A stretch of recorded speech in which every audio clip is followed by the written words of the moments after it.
വേഗം വരുന്ന നമ്മുടെ കർത്താവായ യേശുക്രിസ്തുവിൻ്റെ തൻ്റെ നാമത്തിൽ എല്ലാവർക്കും സ്നേഹവന്ദനം. മിക്കവരും മരണത്തെ ഭയപ്പെടുന്നവരാണ്. എന്നാൽ മരണത്തെ ഭയപ്പെടാതെ ജീവിക്കുന്നതിനേക്കാൾ മരിക്കുന്നതാണ് നല്ലത് എന്ന് ദൈവത്തോട് പറഞ്ഞ ഒരു പ്രവാചകനാണ് യോന.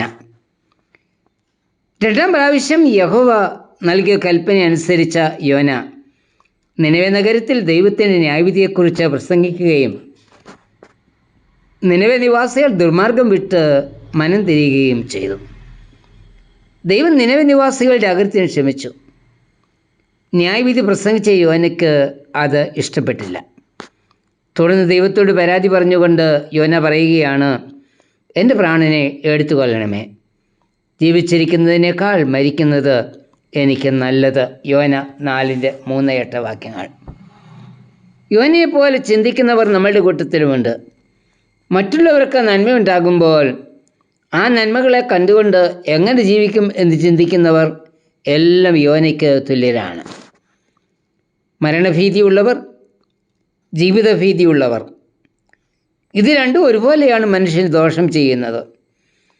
ഇതുവരെയും ഇവ രണ്ടും ഒഴിവാക്കുവാനുള്ള ഏകമാർഗം യഥാർത്ഥ ജീവൻ്റെ അവകാശിയാകുക എന്നത് മാത്രമാണ്. യഥാർത്ഥ ജീവൻ എങ്ങനെ അനുഭവമാക്കാം? ആമോസ് പറയുന്നത്, നിങ്ങൾ ജീവിച്ചിരിക്കേണ്ടതിന് യഹോവയെ അന്വേഷിക്കുകയും. ആമോസ് 5:6. അതായത് ദൈവത്തോടുള്ള കൂട്ടായ്മയുടെ അനുഭവമാണ് ജീവൻ. ബാഹ്യമായ ആചാരാനുഷ്ഠാനങ്ങളൊന്നും നമ്മെ ജീവനിലേക്ക് നടത്തില്ല. യേശു കർത്താവിൻ്റെ വരവിൻ്റെ ഉദ്ദേശം നമുക്ക് ജീവൻ ഉണ്ടാകുവാനും സമർത്ഥമായി ഉണ്ടാകുവാനും ആയിരുന്നു. യോഹന്നാൻ 10:10. നമുക്ക് ജീവൻ നൽകുന്നത് യേശുക്രിസ്തുവാണ്. അതുകൊണ്ടാണ് മരിച്ചവർ ദൈവത്തിൻ്റെ ശബ്ദം കേൾക്കുകയും കേൾക്കുന്നവർ ജീവിക്കുകയും ചെയ്യുന്ന നാഴിക വരുന്നു, ഇപ്പോൾ വന്നുമിരിക്കുന്നു എന്ന് യോഹന്നാൻ 5:25 പറയുന്നത്. 2 വിധത്തിലുള്ള മരണമുണ്ട്. ഒന്ന്, ജഡികമായി ജീവിച്ച് മരിക്കുക. സർദീസ് സഭയോട് പറയുന്നത്, ജീവനുള്ളവൻ എന്ന് നിനക്ക് പേരുണ്ട് എങ്കിലും നീ മരിച്ചവനാകുന്നു. വെളിപ്പാട് 3:1. സഭ പ്രവർത്തനനിരതമായി തോന്നിച്ചിരുന്നു എങ്കിലും ആന്തരികമായി സഭ നിർജീവം ആയിരുന്നു. അവരുടെ ആരാധനയും പ്രാർത്ഥനയും പൊള്ളയായിരുന്നു.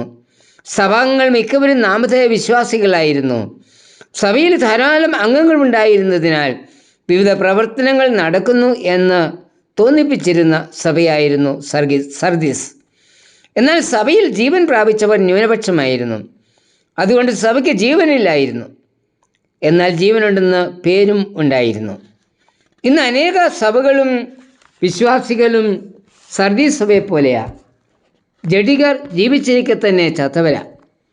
നഷ്ടപ്പെട്ടു പോയ പുത്രൻ മടങ്ങി വന്നപ്പോൾ പിതാവ് പറയുന്നത്, ഈ എൻ്റെ മകൻ മരിച്ചവനായിരുന്നു, വീണ്ടും ജീവിച്ചിരിക്കുന്നു. ലൂക്കോസ് 15:32. പാപം ഏറ്റുപറഞ്ഞ് ദൈവത്തിങ്കിലേക്ക് മടങ്ങി വന്നപ്പോൾ മരിച്ചുവെന്ന് പറഞ്ഞവൻ ജീവനുള്ളവനായി തീർന്നു. മരിച്ചവർ ജീവൻ പ്രാപിപ്പാനുള്ള ഏകമാർഗം ദൈവശബ്ദത്തിന് കാതുകൊടുക്കുക എന്നത് മാത്രമാണ്. യേശുവിൻ്റെ ശുശ്രൂഷ കാലത്ത് യേശുവിൻ്റെ ശബ്ദം കേട്ട് യേശുവിൽ വിശ്വസിച്ചവർ അനേകർ ഉണ്ടായിരുന്നു.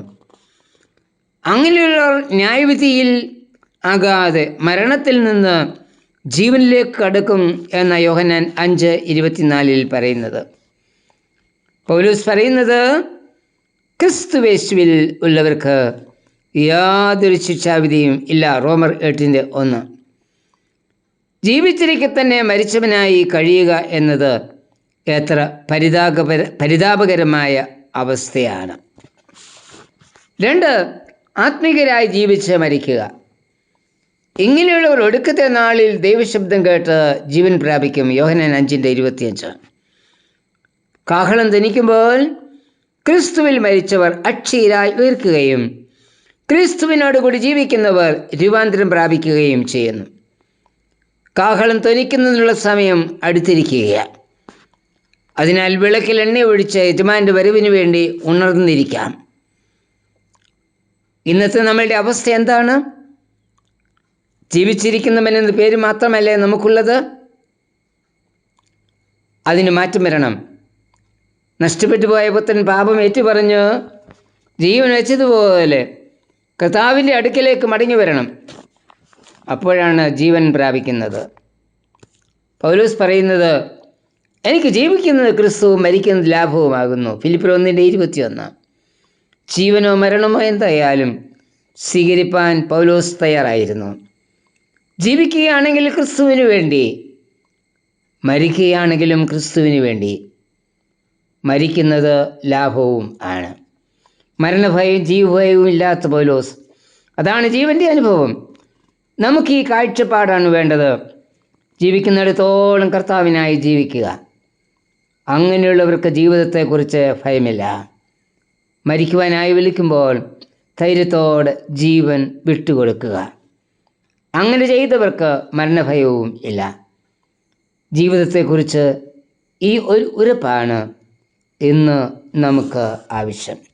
കർത്താവെ, ജീവിക്കുന്നുവെങ്കിലും മരിക്കുന്നുവെങ്കിലും അത് കർത്താവിനായി തന്നെ ആയിരിക്കാൻ എന്നെയും ഒരുക്കണമേ. ആമേൻ.